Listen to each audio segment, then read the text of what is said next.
السلام عليكم ورحمة الله تعالى وبركاته في درس جديد، واليوم غادي نشوفوا درس المعلم في المستوى.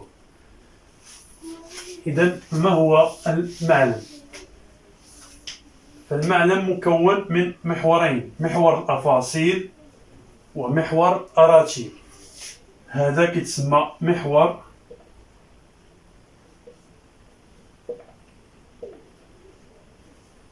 أفاصيل وهذا محور أراتيب، وهذه النقطة أصل المعلم.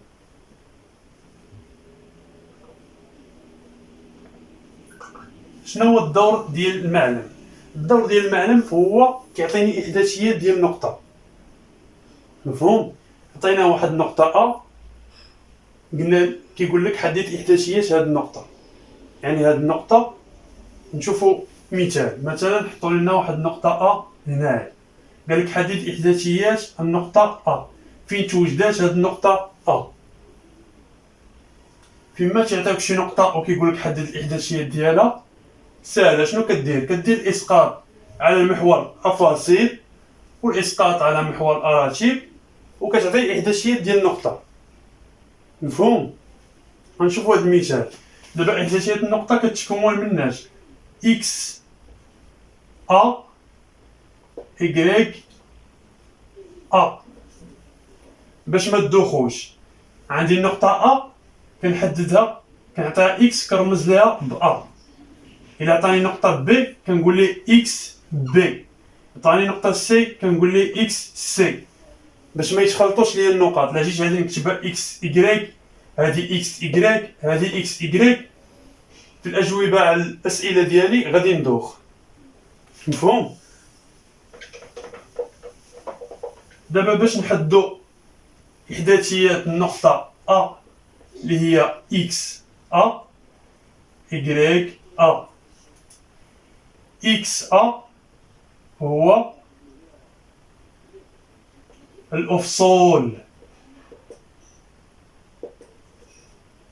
أ، يعني كنشوف النقطة ملي كنسقط هاد النقطة على محور الأفاصيل أشنو كتعطيني، مفهوم؟ و إكغيك أ هو الأرتوب، أرتوب النقطة أ، مفهوم؟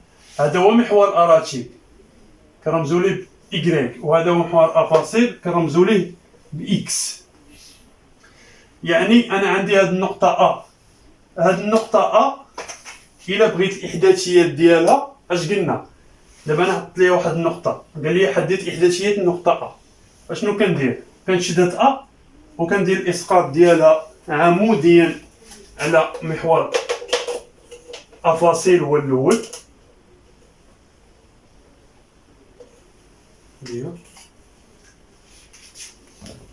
كندير الإسقاط ديالها عموديا على محور أفاصيل،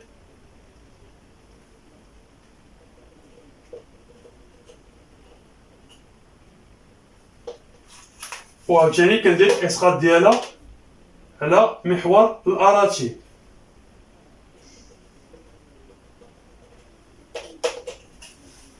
باش نحدد ليه أفصول هاد النقطة شحال وأرتوب هاد النقطة شحال. إلا جينا فاش درنا الإسقاط على محور الأراتيب على محور الأفاصيل عطاتني 3 تقريبا 2، وفي محور الأراتيب عطاتني 3، مفهوم؟ يعني إكس أ كنشوف في محور الأفاصيل شحال عطاني الإسقاط، عطاني 3.2، مزيان. إكغيك أ فاش درت الإسقاط ديال النقطة أ على المحور الأراتيب شحال عطاني؟ عطاني 3. إذا إحداثيات النقطة أ هي 3.2 3، مفهوم؟ غنشوفو أمثلة أخرى باش تفهمو مزيان.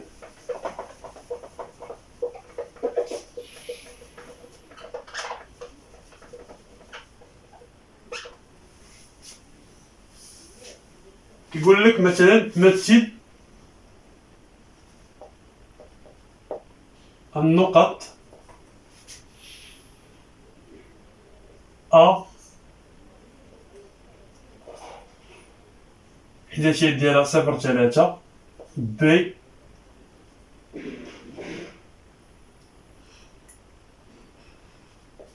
سي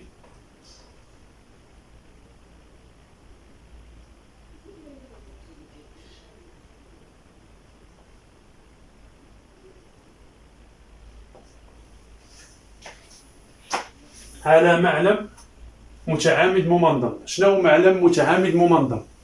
هو كنرمزو ليه اي جي او اي جي إيكالا واحد. مفهوم؟ معلم متعامد ممنظم هو او اي كتعطيني واحد، او جي كتعطيني واحد. هذا هو معلم متعامد ممنظم باش متلفوش. دابا غادي نجي غنحدد إحداثيات هاد النقط هادي. مفهوم؟ غادي نشوفهم بجوج طريقات، سواء كيعطيك تمثل النقط على المعلم، سواء كيعطيك النقط وكيقول لك حدد لي الإحداثيات ديالهم من المعلم كتجبد لي النقط. مفهوم؟ غنجيو للنقطة أ. النقطة أ قال لينا الأفصول ديالها إكس أ كتساوي صفر و إكغيك أ كتساوي ليا 3. دونك كنجي هنا اشنو كدير باش متلفش؟ كاين اللي كيدوخ تيقول واش رسم هنا وماذا بإكس نطلعو الفوق ولا نهبطو لتحت. مثل دوك النقط باش تعرف النقطة فين لا زون اللي غتجي فيها. عندي إكس هذا هو محور أفاصيل إكس،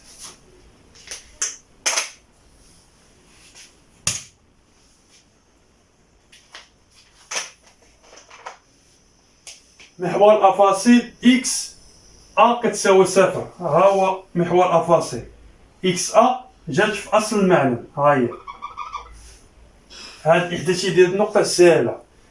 أنا تعمدت نعطيكم زيرو باش متلفوش، حيت كاين اللي كيدوخ كيبان ليه صفر صافي تيتلف، ما تيبقاش عارف ديك النقطة كيفاش غيحددها، وهي راه ساهلة. إكس أ كتساوي صفر. ها هي إكس أ زيرو. إكغيك أ كتساوي 3. إكغيك أ ها هي 3. إذا إحداثي هاد النقطة أ كاين اللي كيجي كيرسمها هنا وهذا غلط،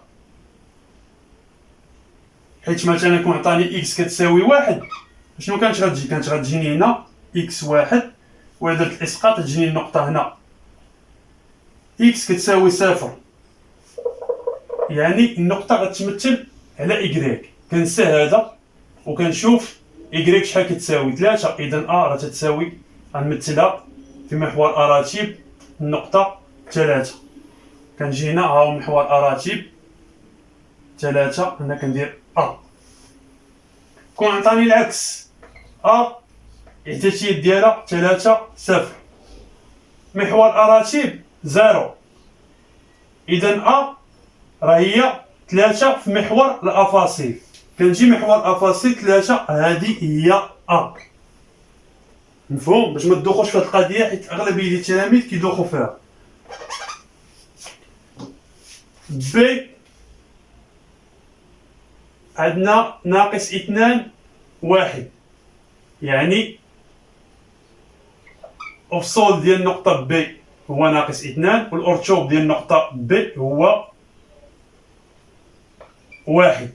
كنجي كنحطهم إكس بي ناقص 2، ها هو إكس محور أفاصيل ناقص 2، ها هي إكغيك بي 1 أراتيب 1، ها هو الأراتيب، ها النقطة 1، يعني بي غتكون هنا. مفهوم؟ يعني شنو كندير؟ كنجي كنرسم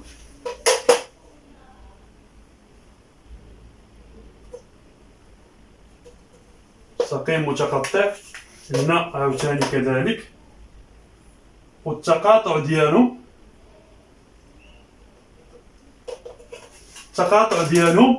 هو النقطة بي. مفهوم؟ عندي سي الأفصول ديالها 5 والأرتوب ديالها إكس سي 5 إكغيك سي ناقص 2. كنجي عاوتاني هنايا الأفصول 5 ها هو محور الأفاصيل 5 الأرتوب إكغيك سي محور الأراتيب ناقص 2 ها هي ناقص 2. إذا عندي ناقص 2 5 يعني سي غترسم هنا مفهوم. كنجي كذلك كندير واحد الإسقاط هنايا عمودي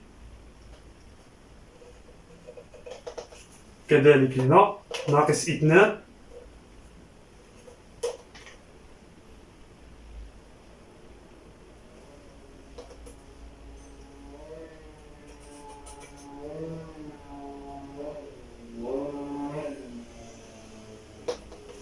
هذه هي النقطة سي مفهوم. جا قال لي مثل النقطة دي إحداثية ديالها 3 4. أفصل النقطة دي اللي هو إكس دي 3 محور أفاصيل عندي 3. أرتوب النقطة دي إكغيك دي محور أراتيب عندي 4. كنجي كنشوف النقط ديالي إكس دي محور أفاصيل 3 ها هي 3 إكغيك دي محور أراتيب 4 ها هي 4. يعني غادي ترسم لي دي هنا. كنجي كندير الإسقاط عمودي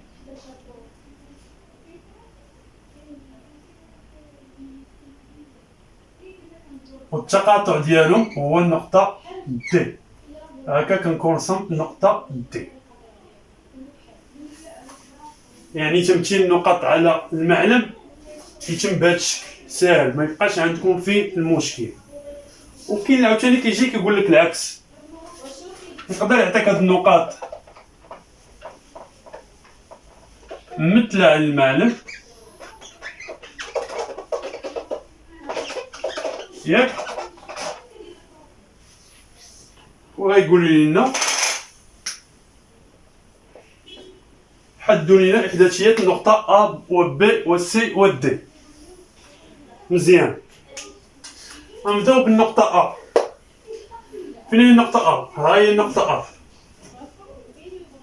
النقطة أ في محور الأراتيب 3. هذا هو محور الأراتيب. باش تعقلوا على محور الأراتيب كي كيتلف هاد القضية خذوها بهذا الشكل هذا. إكغيك كتجي بحال هكا، بحال غتجي عمودية. إذا إكغيك كيكون عمودي و إكس غيبقى أفقي باش ما تبقاش تلف فين هي إكغيك فين هي إكس، حيت كاين اللي كيواجه هاد المشاكل هادي. إكغيك عمودي بحال غتكتب إكغيك، يعني إكغيك هو هذا محور الأراتيب. إذا محور الأراتيب شحال عندي أ فيه 3 هاي.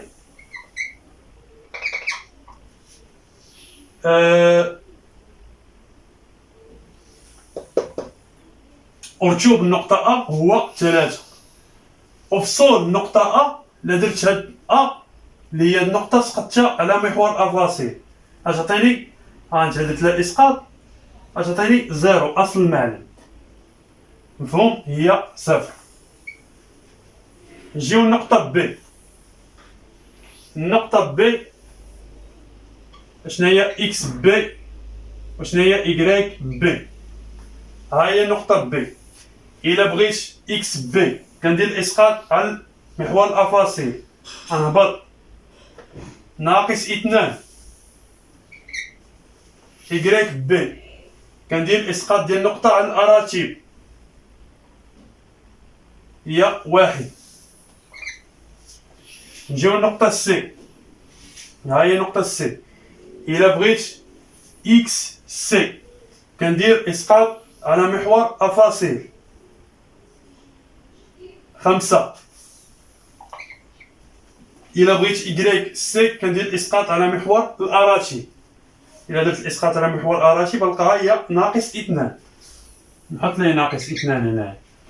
دي غنجي عاوتاني ها هي عندي النقطة دي، كندير الإسقاط على محور أفاصيل 3 هي أفصل نقطة دي.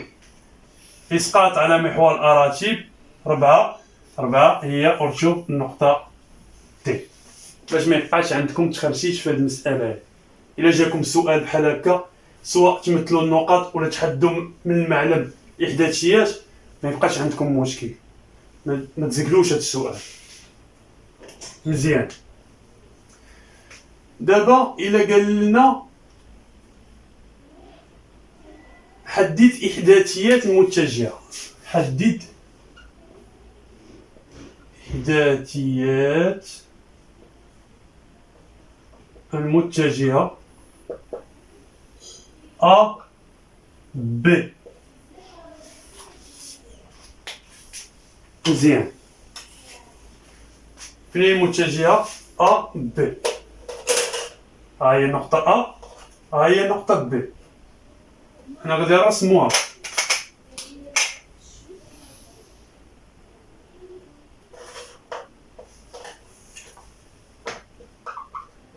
مزيان.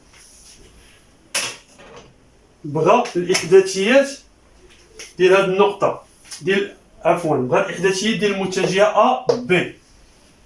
القاعدة شنو كتقول لك؟ إحداثيات متجهة هي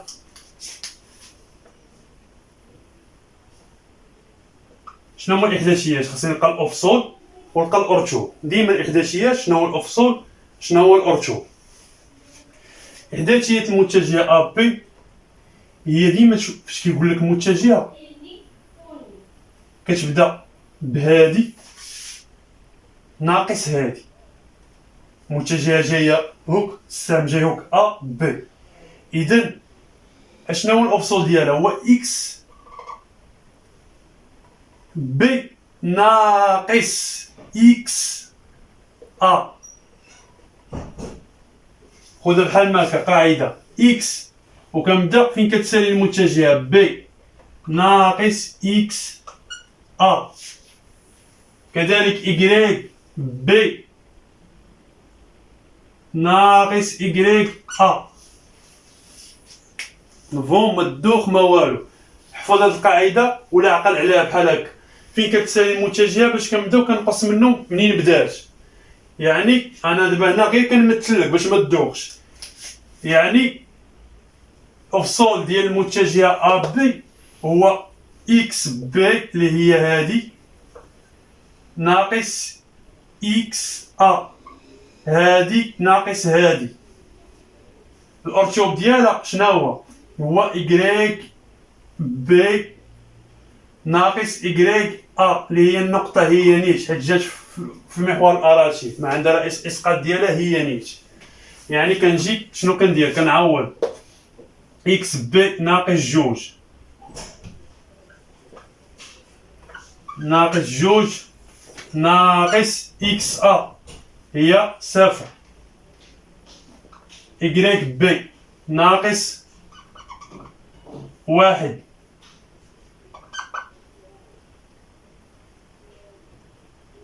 ناقص إكغيك A ناقص 3.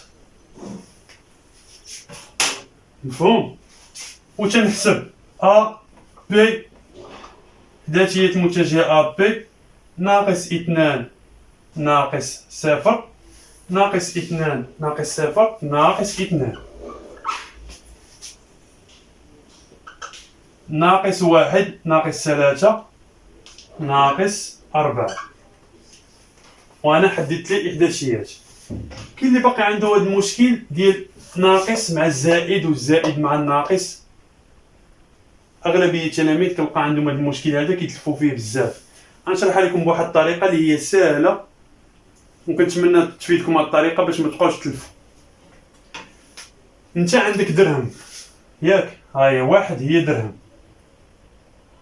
ياك، عطيتي درهم ناقص درهم، عطيتي هي ناقص ياك، عطيت درهم وزدت عطيت 3 دراهم ناقص هي عطيت، يعني شحال عطيت في المجموع؟ ناقص 4 دراهم. واش مفهوم؟ نشوفو مثال اخر.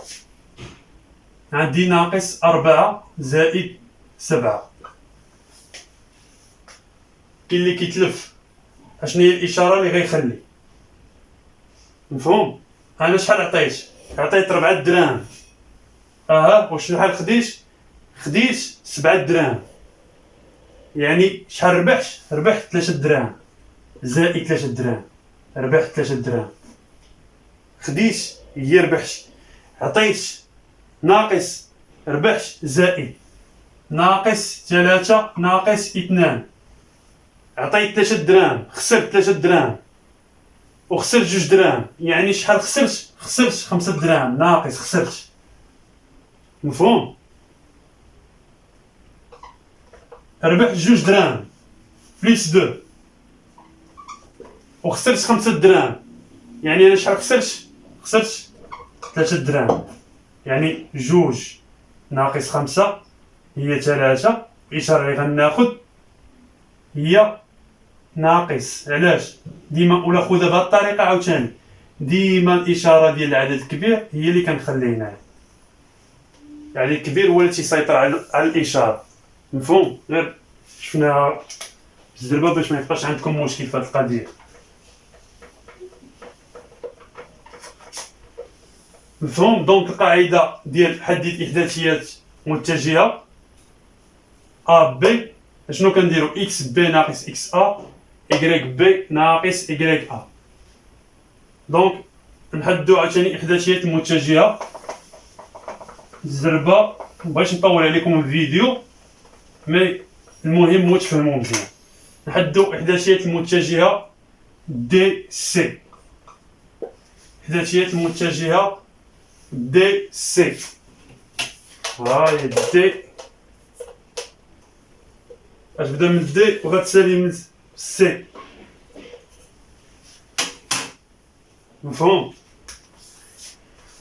دونك اكس فاصلة سي ناقص اكس ا، ايكغيك سي ناقص ايكغيك ا.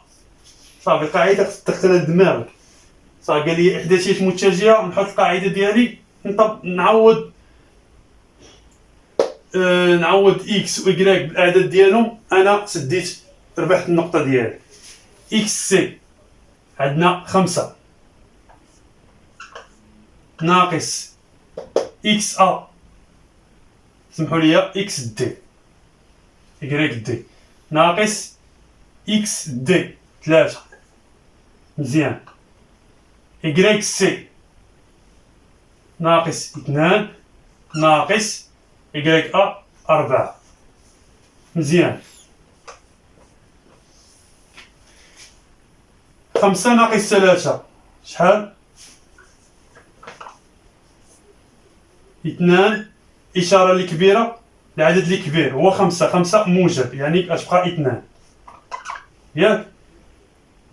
ناقص 2 ناقص 4، خسرت 2 دراهم وخسرت 4 دراهم، يعني شحال خسرت؟ 6 دراهم. خسرت ناقص 6. إذا إحداثيات المتجهة دي سي هي 2 ناقص 6. كنتمنى تكونوا فهمتوا هاد النقطة هادي. ندوزو لنقطة أخرى.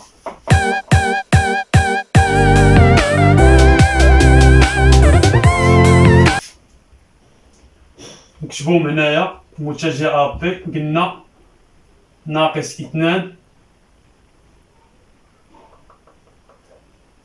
ناقص 2. مزيان. المتجهة دي سي،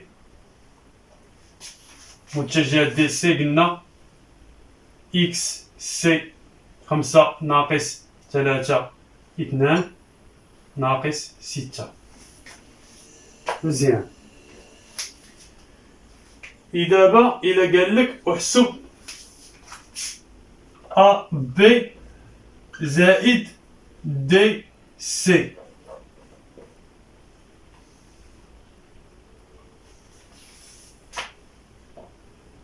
أ بي زائد دي سي. ساهلة، القاعدة اش كتقول لك؟ هي إكس أ بي زائد إكس دي سي إكغيك أ بي زائد إكغيك دي سي. وكتعوض أ بي متجهة أ بي زائد متجهة دي سي اش كتساوي؟ هو الأوفسول ديال المتجهة أ بي زائد الأوفسول ديال المتجهة دي سي، والأرتوب ديال المتجهة أ بي زائد الأرتوب ديال المتجهة دي سي. وأنا جاوبت على السؤال. نعوضو أ بي زائد دي سي إكس أ بي ناقص 2 إكس دي سي 2 زائد 2. مزيان. إكغيك أ بي ناقص 2 إكغيك دي سي ناقص 6. مزيان. نجيو عاوتاني هنايا أ بي زائد دي سي ناقص 2 زائد 2. خسرت 2 دراهم، ربح 2 دراهم، يعني ما خسرتش ما ربحش. زيرو ناقص 2 زائد 2 صفر. ناقص 6 ناقص 2 ناقص 6 هي ناقص 8. خسرت 6 دراهم، عاود خسرت 2 دراهم، يعني خسرت 8 دراهم. 8 ناقص، أنا حددت ليه احتياجيات متجهتين أ بي زائد دي سي. مفهوم؟ يقدر يجي في السؤال اش يقول لك؟ يقول لك احسب متجهة أ بي زائد متجهة دي سي. في السؤال الأول قبل ما يقول لك حدد لي احداثية المتجهة أ بي وحدد لي احتياجية متجهة دي سي. ملي كيقول لك احسب متجهة أ بي زائد متجهة دي سي، عرف باللي راه قبل ما تحسبهم خاصك بعدا تحدد الاحداثيات ديالهم باش ما تدوخش. تحط هادي وتقول فين هما الاحداثيات. كتجبد احداثيات أ بي اللي كنا شفنا، وكتجبد احداثيات دي سي، عاد كتجاوبوا على هاد السؤال ديالك. واضح؟ مزيان.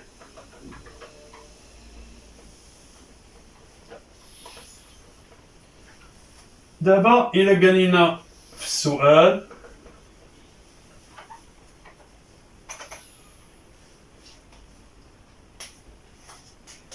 حدد إحداثيات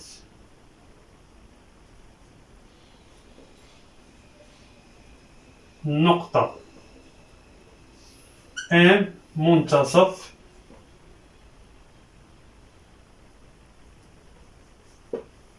القطعة دي سي. مزيان.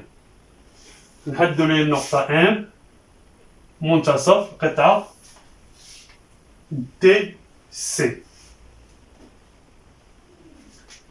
شنو هي إحداثية النقطة M؟ القاعدة اش كتقول لك؟ M إكس دي زائد إكس سي على 2 إكغيك دي زائد إكغيك سي على 2. باش تحدد واحد النقطة اللي هي منتصف واحد القطعة، اشنو كنديرو؟ كناخدو أفصول ديال النقطة دي زائد أفصول ديال النقطة سي على 2 أرتوب نقطة دي زائد أرتوب نقطة سي على 2. هنا عندنا إحداثية النقطة دي وعندنا إحداثية النقطة سي. ما عندي فين ندوخ، كنحط القاعدة ديالي وكنعوض صافي وكنربح النقطة ديالي. دونك هاد القواعد خاصك تشدهم، ولا بغيتي تحفظهم لا حفظتيهم تقدر تلف عليهم، خاصك تخدم التمارين. تخدم التمارين مزيان صافي. هاد القاعده هاد القواعد كامل غادي ترسخو في الدماغ ديالك. اين فوا تقرا السؤال غتحط القاعده ديالك بكثره التمارين. الماط ما كيتحفظش، الماط كيتخدم. خدم التمارين تمارين تمارين، خدم هاد السؤال تلقاه في التمرين فلان، تمرين صافي دماغك كيشد ديك القاعده. مفهوم؟ دونك دابا هنا غادي نجي غادي نعوض إحداثيات نقطة ام. إكس دي 3 زائد إكس سي 5 على 2. مزيان. إكغيك دي 4 زائد إكغيك سي هي ناقص 2 على 2. مزيان. ام إحداثيات 3 زائد 5 8 و 8 على 2 قسمنا 8 على 2 غتعطينا 4. الزائد مع الناقص ملي تيتلاقى ليا الزائد مع الناقص يعني هنا راه البلوس مضروب في الموان. الزائد مع الناقص ناقص اللي كتاخد إشارة. مفهوم؟ 4 ناقص 2 هي 2 على 2 غتعطيني 1. مفهوم؟ يعني إحداثيات النقطة ام. وأجي دابا نمثلو النقطة ام في المعلم ديالنا. النقطة ام اسيدي قالك هي إكس ام إكغيك ام. نشوف هاد لي بوان هادو هنايا في المعنى. إكس ام محور أفاصيل هي 4. مزيان. والمحور أراتيب هي 1. يعني الام غترسم لي هنا كندير الإسقاط ديالي وكنجي هنا عاوتاني تندير الإسقاط ديالي والتقاطع ديالهم هو النقطة ان. إذا ان هي هادي راه هي منتصف قطعة دي سي. مفهوم؟ ملي كتعوض وكتشوف بالطبع الا كان عندك الوقت وكنتي كتخدم شويه سريع وهادشي كيجي مع كثر التمارين راه بحال قلتي كتاكد من الجواب ديالك. قال لك مثلها كتمثلها، ما قالش كمثلها الا بغيتي انت تتاكد كتبان لك ام راه كتجي في النقطه وسط القطعه اللي طالبين لك في التمرين. واضح؟ ندوزو لسؤال اخر. انا كنخدم معكم الاسئله اللي تقدروا تلقاو اللي غيشطرحوا في هذا الدرس ومنها تنشرح لكم الدرس عن طريق الاسئله. وملي غنساليو ان شاء الله معنا في مستوى غندوزو لمعادله مستقيم. ومن بعد من الدرس ديال المعادله المستقيم غنخدموا تمارين اللي كيكونوا فيهم 2 هكا غادي تضبطوا ان شاء الله الدروس تضبطوهم مزيان.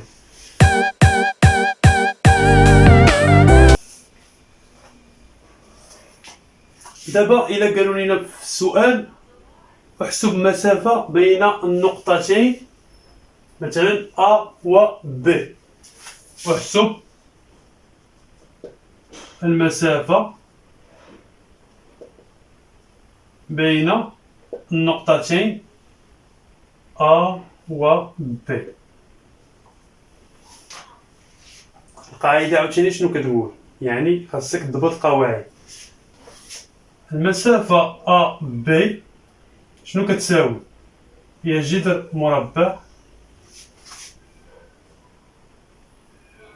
إكس بي ناقص إكس أ الكل أو كاري زائد إكغيك بي ناقص إكغيك أ الكل أو كاري. مفهوم؟ كنحط القاعدة ديالي وكنعوض. كاين اللي غايقول لي احسب مسافة غيجي غيدير مسطرة وغيحسبها ليه ما غيعطيكش النقطة، ما بغاهاش هو بحال ما هكا، ولا غيقول هذا راه سول صاحبو وقال لي شحال كتساوي ونقلها ليه. هادشي اللي غادي يقول. بغيتي تضبط النقطة ديالك كاملة كتحط القاعدة كتعوض كتبرهن ليه كتعطيه الجواب هو هذاك وكتاخد النقطة ديالك. مفهوم؟ دونك ماشي شي حاجة اللي صعيبة. شد القواعد أي سؤال غادي يحطولك غادي تجاوب عليه. نكملو. المسافة أ بي تساوي، غادي نعوض إكس بي ناقص 2 ناقص إكس أ صفر كل أو كاري زائد إكغيك بي 1 ناقص إكغيك أ 3 الكل أو كاري. أ بي تساوي ناقص 2 أو كاري زائد ناقص 2 أو كاري. 1 ناقص 2 ناقص 3 هي ناقص 2 الكل أو كاري. أ بي تساوي جذر 2 ناقص 2 أو كاري هي 4 ناقص 2 في ناقص 2 زائد ناقص 2 في ناقص 2 هي 4، يعني أ بي تساوي جذر 8. مفهوم؟ وجذر 8 شناهو؟ هو إلا بغيتي تبسط ليه أ بي جذر 2 أو كاري في 2. هاد 2 أو كاري مع الجذر كتخرج أ بي تساوي 2 جذر 2.